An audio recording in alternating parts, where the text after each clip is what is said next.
Bonjour à tous et bienvenue pour la première émission de Qu'est-ce qu'on attend. Aujourd'hui, on se retrouve à Autour d'un livre, une super librairie. C'est parti.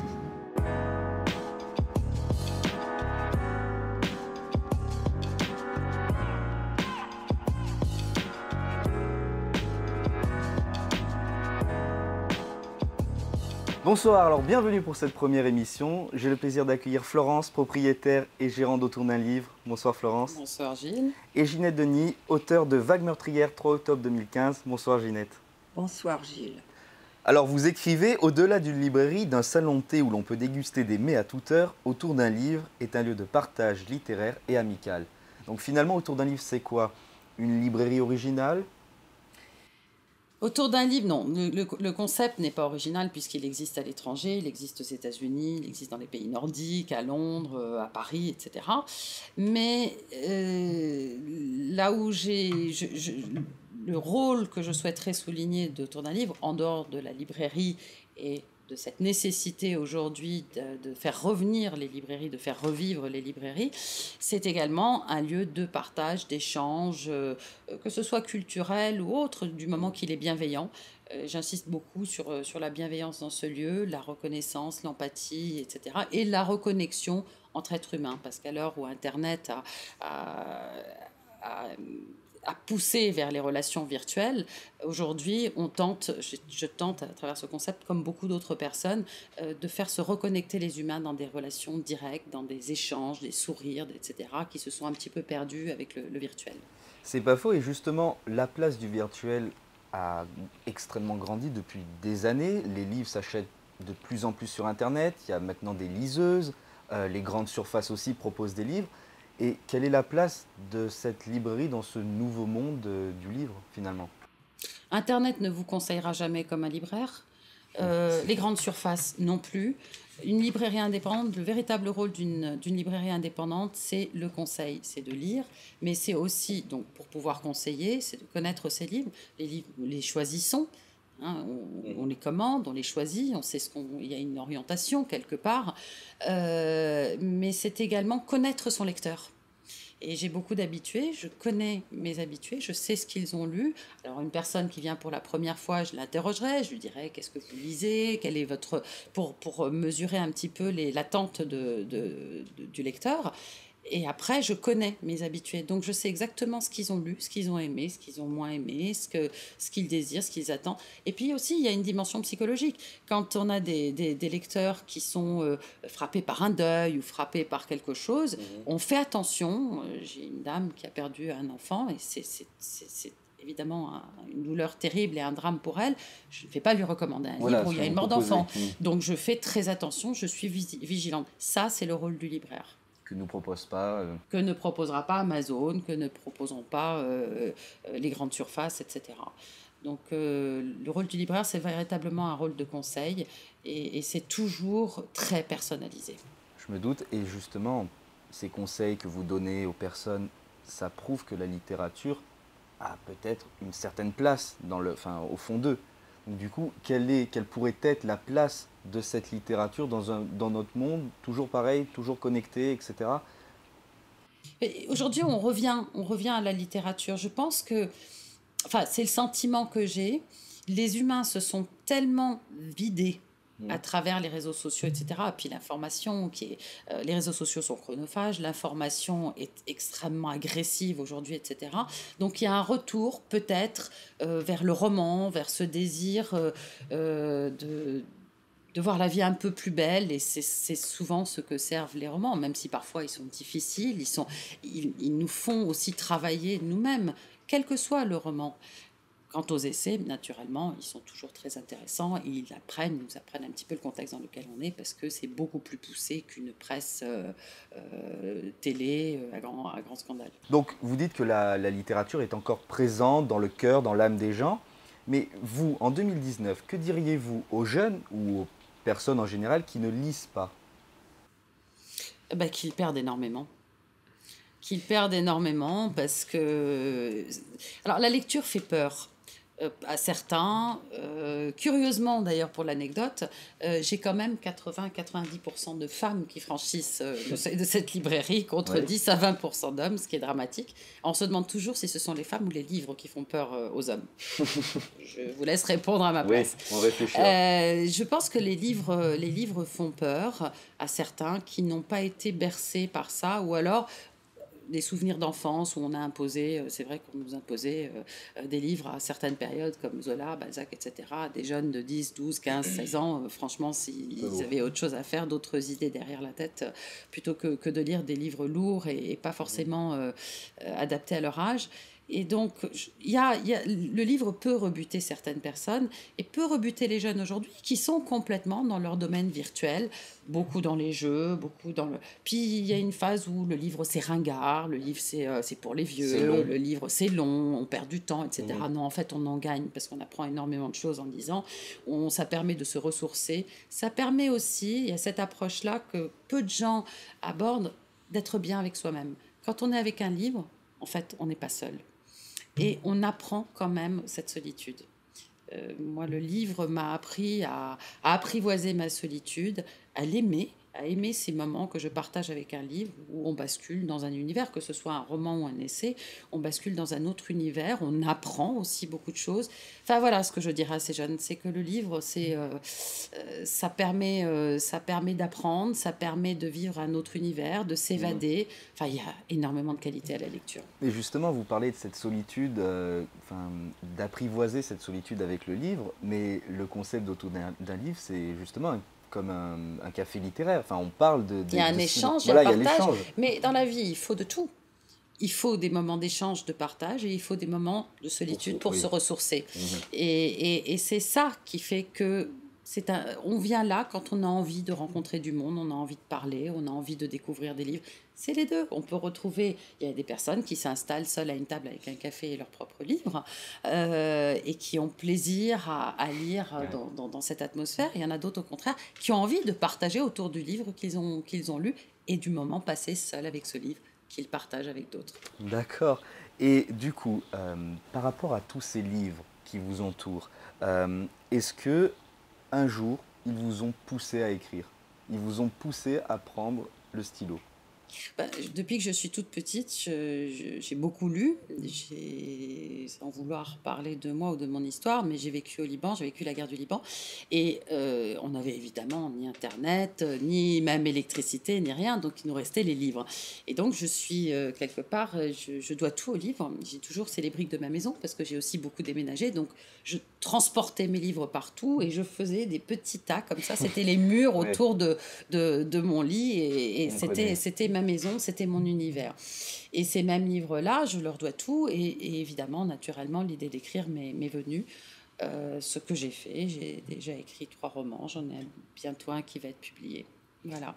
Très, très bien. Et alors, quelles sont les... Je suppose, vous avez partiellement répondu à la question, mais quelles sont les raisons qui vous ont poussé à ouvrir cette librairie, outre le fait qu'il n'y en avait pas d'autres à Cannes, mais... C'est un acte de résistance, Oui. déjà. Vous allez peut-être vous moquer de moi, vous êtes jeune, mais je refuse, pas pour moi, parce que je suis suffisamment entourée, etc., mais je refuse le système où aujourd'hui on a affaire à des machines partout. Et quand je vais à la poste, par exemple, vous allez voir pourquoi je dis Oui. là, quand je vais à la poste et qu'on me dit, Madame, vous voulez envoyer un recommandé, vous allez auprès de la machine, j'ai dit non. Non, moi j'ai besoin d'un sourire, d'un bonjour, etc. Et je me suis aperçue, en fait, quand j'ai eu certains moments de solitude ou peut-être d'isolement, qu'on n'avait pas de contact. On n'avait vraiment aucun contact avec On le personne. perd, finalement. On le perdait, on n'a Mhm. plus ce contact. À l'époque, il y avait à la sortie de la messe le dimanche, toutes les personnes se retrouvaient dans un café, hein, etc., pour discuter, pour échanger, pour partager.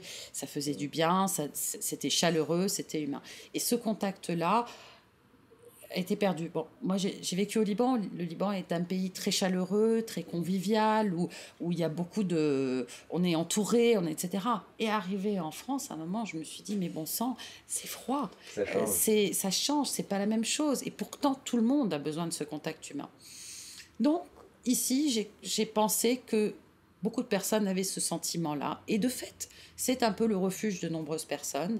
Le livre, c'est à la fois la raison, le motif, et ça permet, voilà, ça permet aux personnes qui sont un peu dans le même état d'esprit de se retrouver. Puis le livre filtre. On n'a pas de gens désagréables, on n'a pas de... C'est extrêmement rare. Celui qui est attiré par le livre, c'est nécessairement, enfin très souvent, quelqu'un de bienveillant, quelqu'un qui cherche, quelqu'un qui veut comprendre, quelqu'un qui est altruiste, qui est peut-être dans l'empathie, etc. Donc ça crée une bienveillance et c'est ce que je cherche. Et c'est bien beau.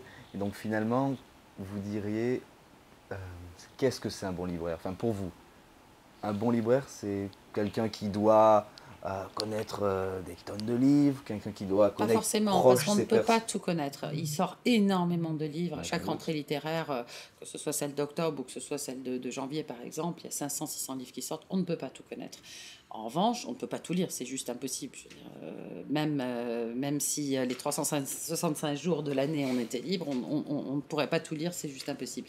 En revanche, on renifle, on a une intuition qui se développe petit à petit et on sait ce qui est bon, ce qui ne l'est pas. Mais encore une fois, le bon libraire, c'est le libraire qui connaît ses lecteurs, qui les sonde, qui permet de mesurer la température de l'état d'esprit de son lecteur pour pouvoir lui conseiller le livre qui est le plus adapté et qui l'aidera. C'est le retour finalement du lien social dans un monde où l'individualisme est de plus en plus présent. Merci Florence. Ginette, bonsoir. Vous écrivez Vagues meurtrières 3 octobre 2015. Donc vous êtes rescapé de ces vagues meurtrières qui ont touché la région PACA, mais surtout la résidence du Cap-Vert, dont vous avez un appartement, à Mandelieu-la-Napoule. Et vous écrivez ce livre qui raconte en à peu près 80 pages la tragédie de cette nuit d'automne et les conséquences pour l'ensemble des résidents et bien sûr pendant plusieurs mois. Donc ma première question qui m'est venue à l'esprit en ayant lu votre livre, c'est pour quelle raison avez-vous écrit ce livre? Écrire un livre, je ne savais pas que je pouvais écrire un livre. C'est la première fois.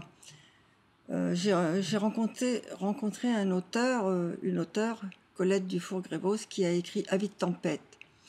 Et elle a écrit sur une ginette qu'on a sortie de l'eau avec une corde. Et moi aussi, je m'appelle Ginette et j'habite au bout de la rue. Alors elle m'a dit, il ne peut pas y avoir 2 Ginettes sauvées des eaux. Elle m'a appelée Ginou. Puis elle m'a proposé de m'écrire le livre. Et puis quand j'ai commencé, j'ai dit non, elle ne peut pas écrire pour moi. C'est moi qui ressens les choses. D'où la 3e personne dans votre livre. Elle m'a suggéré la 3e personne. Et j'ai continué sur la 3e personne. Bien souvent, je repartais dans le jeu. Et puis ensuite, à la correction, elle.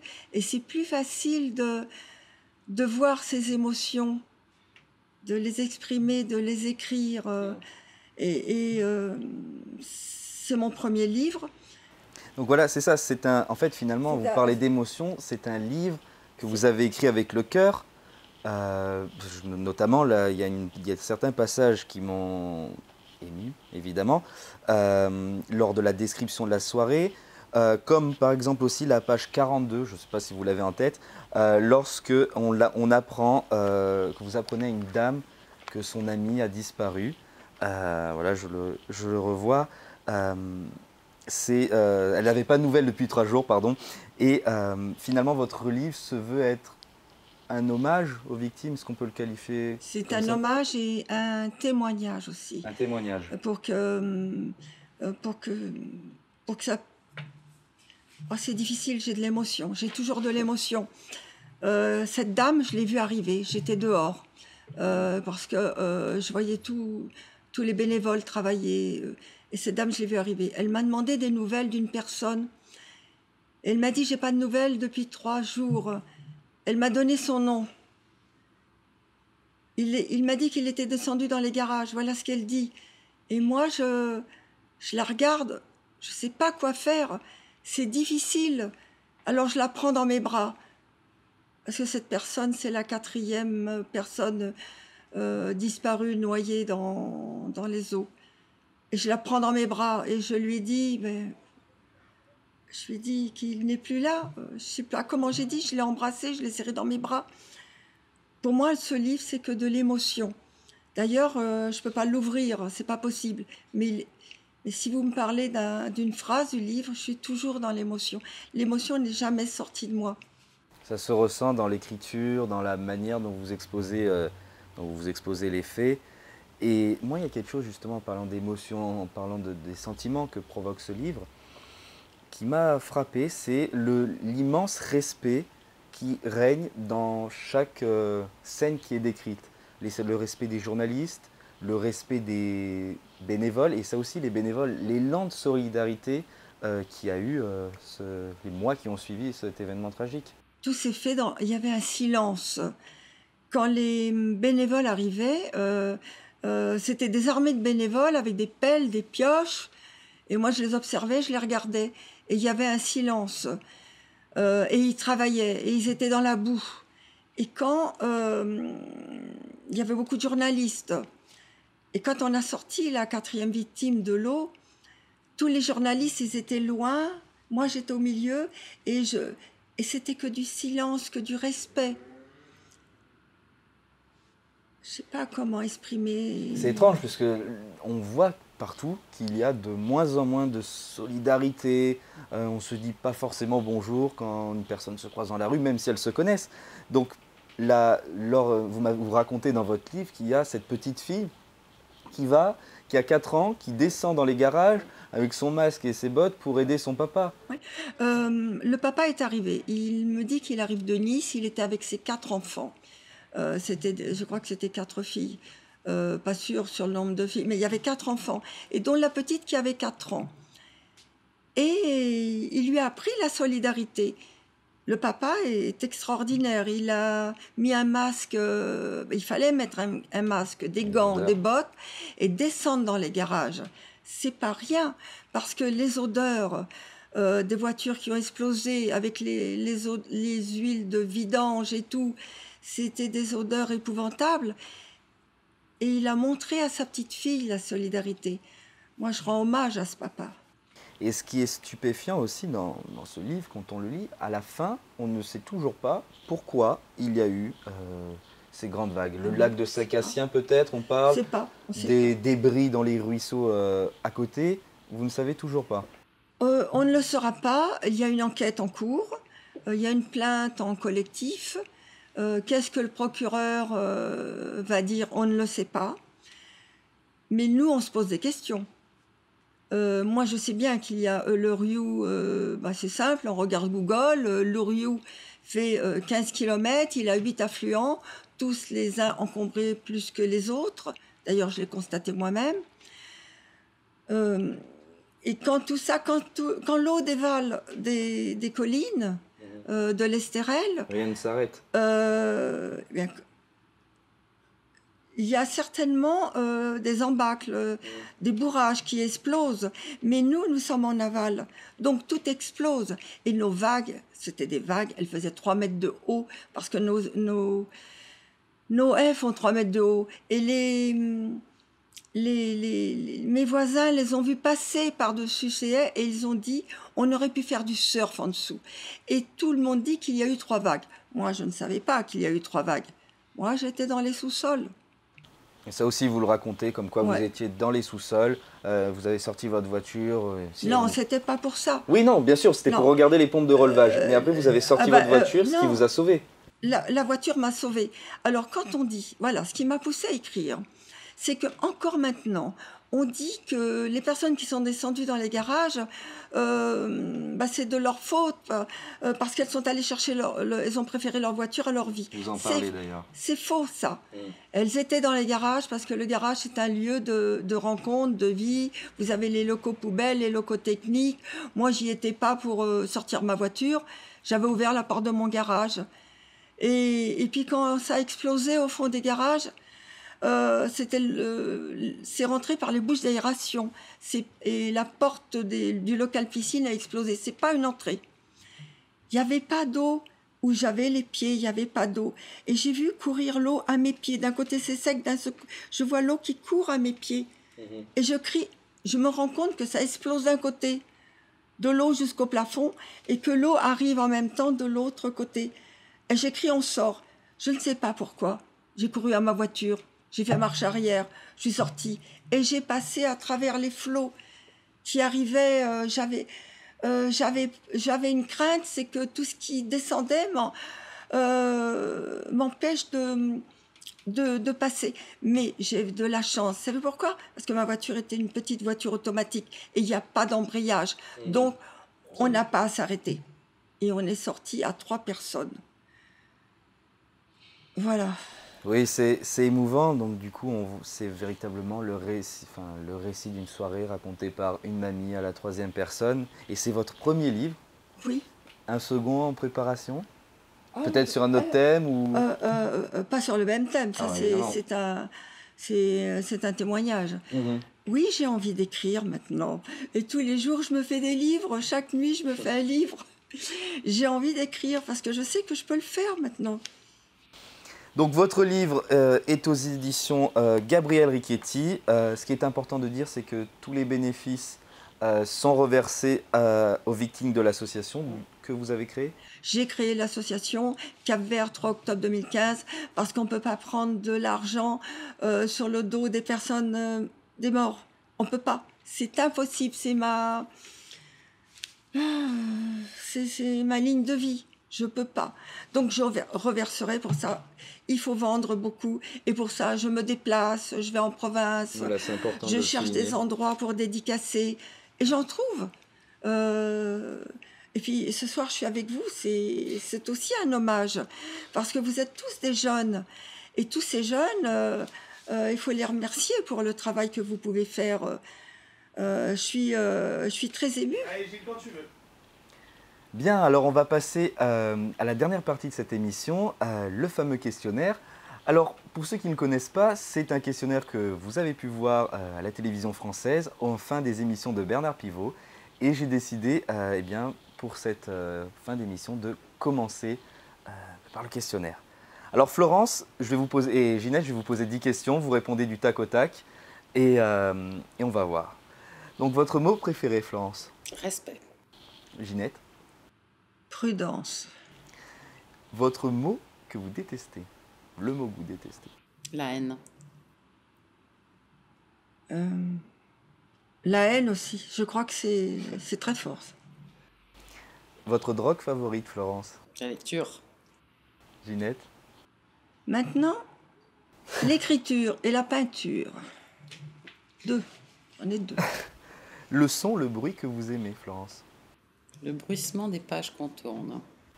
Il y a déjà quelqu'un qui a répondu ça. Ah, bah alors je l'ignorais. C'est Pivot, justement, qui Ah bah. avait répondu le bruissement des pages qu'on tourne ou le livre, la plume sur le papier.